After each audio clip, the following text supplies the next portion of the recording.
Hello everyone, yes, after 2 months I am back with a new video, another ranked video in fact. Please excuse how I look, I'm recording this the day after two of the hottest days of the year here in the UK, so I probably look more of a mess than usual. Anyway, today we are going to be ranking the albums of the one and only, if I could speak properly, LA Firebrands, the one and only Coal Chamber, the well-known nu metal torchbearers, I suppose you could say, in a way.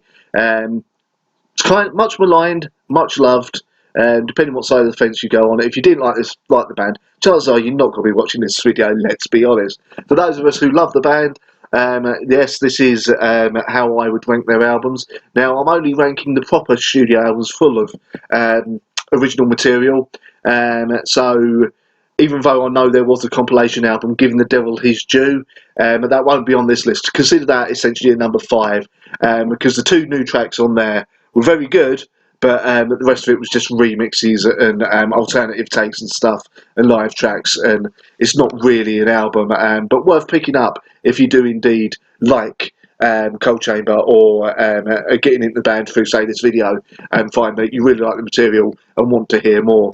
Although, let's be honest, even though the band started back in '95, released their first album in '97, and then broke up, and then come back together in 2016, we'll say. Keep saying 2016 because I think that's when the last album was out. We're not going to get another album by them, let's just be honest, unless some miracle happens. Also, it has to be said that some words I've completely forgotten what I was going to say. But yeah, I'm a big nu metal fan, it has to be said. And now, why have I chosen to do Coal Chamber? There's no particular reason for doing it now. I just felt like, you know, a bit of a nostalgic video, as it were. And when it comes to my introduction to metal as well, even though I am 38 and obviously grew up with Guns N' Roses, Queen and all that, we come back to my reintroduction into metal when I became a true, proper metalhead. Some of the first albums I ever heard were Fear Factory's Demanufacture, which, you know, kind of set off a love for life for that band. Korn's debut album, which made me a completely depressed child, let's be honest, and Coal Chamber's debut album as well, and they just all completely blew me away in different ways. So to me, these will always have the that nostalgic factor to them. Anyway, before we go any further, before we get into the ranking itself, just remember these are my opinions. You are welcome to let me know your rankings down below if they aren't the same as mine.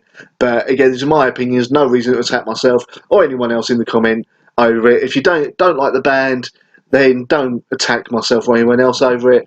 And with no further ado, let's get into the rankings. So here we are, the first one, which I've put as probably the worst Coal Chamber album. I've got to say, it's Rivals. It's the latest album, Rivals, that come out. CrossFit is back in 2016 now, and probably the last Coal Chamber album we're ever going to get, if you've been following or know about the issues that went on during that tour, with Des not really wanting to associate with some of the things that were going on with other members of the band around the time. The reason I put Rivals, without taking that into consideration as the worst album, is even though it was nice to hear the kind of Coal Chamber sound come back and slightly updated, the problem is a lot of this album does come across as more of a Devil Driver album in a way for me personally. Not to say it's bad, it's far from it. It is a really, really fun, bouncy kind of record for, well, fun and bouncy in the way that Coal Chamber can do. But, yeah, just something about it didn't quite click in the same way as, like, classic Coal Chamber did for me. And for me, yeah, with Rivals, good album, very good album, definitely worth checking out. And the duet with Al Jurgensen of Ministry was really rather good as well. But the rest of the album, yeah, it's just kind of forgettable in a way, which isn't one of the stronger points of Coal Chamber, although lyrically this is a lot better than most of their other records, it has to be said. But yeah, at number 4 on this ranking for Coal Chamber is Rivals.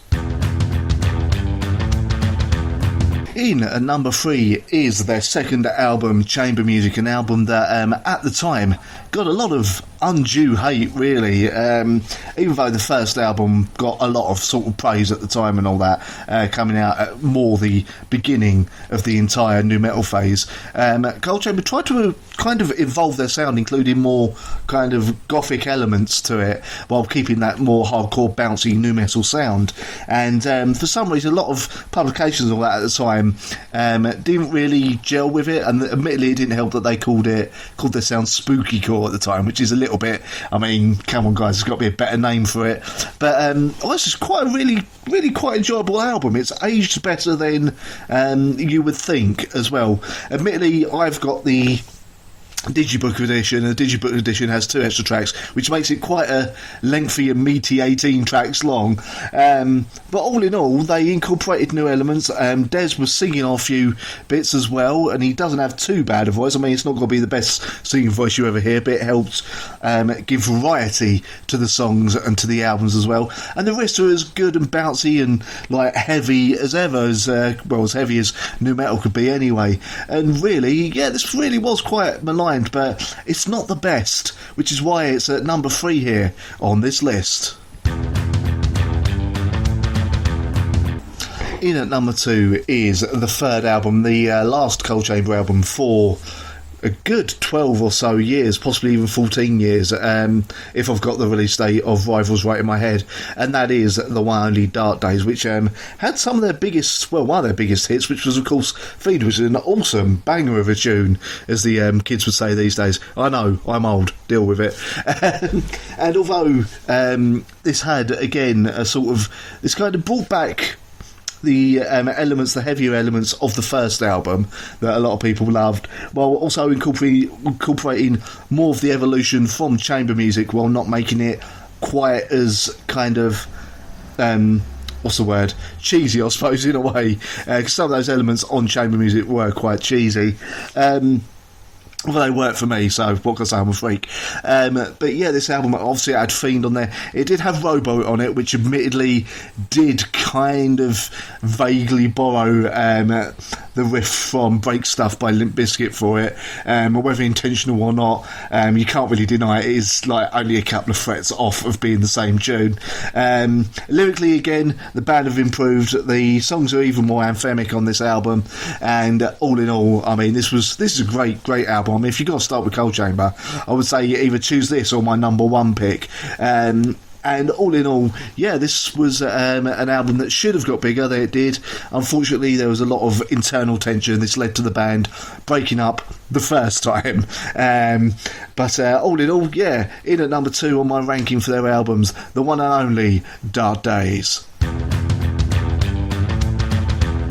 And for my choice for the best Cold Chamber album, well, it had to be the debut album. Of course, it had to be the debut self-titled album, the one only Cold Chamber.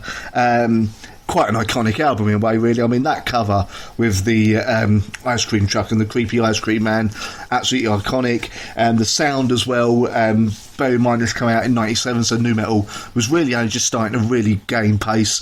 The vocals, the riffs being all bouncy and heavy and helping to kind of define what nu metal could be, which is something Cold Chamber don't really get the love for. They helped define the nu metal sound, whether for better or for worse. And obviously, admittedly, lyrically, I mean, it's dumb as all hell, but nothing wrong with a bit of dumbness. I mean, that's why people like Andrew WK, also, is dumbness even a word? It is now, if it wasn't before. But there's just so many iconic tracks on this album. I mean, you've got Sway on here, for Christ's sake. You've got Big Truck. You've got bloody Loco on here, for Christ's sake.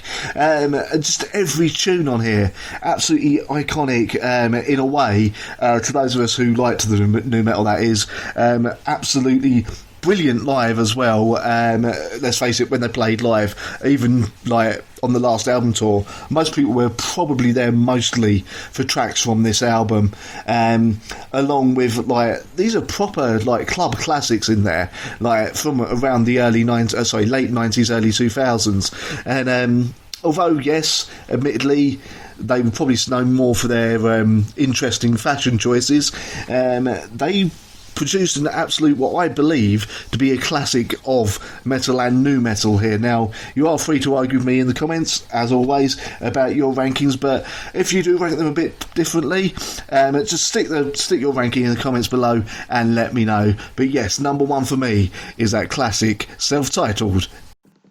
So there you have it. That is my ranking for the Cold Chamber albums. It is a shame we are very, very unlikely to ever hear from them again, especially since I never got to see them live, which I am completely gutted about. I did manage to interview Des Farfarar, the lead vocalist, over Skype a couple of years ago. You find that elsewhere on this channel in the interviews playlist. It is there, along with all the other interviews I've done with bands as well. Feel free to have a look around the channel. Hopefully you enjoyed this video. If you want to help support the channel, the link to the Patreon is there and in the description as well. Thank you very much for watching. I'll try to make another video within, quicker than in 2 months. It's just been, let's be honest, right now the world's been going to hell, and I work as a security guard, so I'm considered a key worker. So I've been quite busy working a lot, so I do apologise for being away for an extended period. Anyway, with all that being said, thank you very much for watching, and I'll see you next time.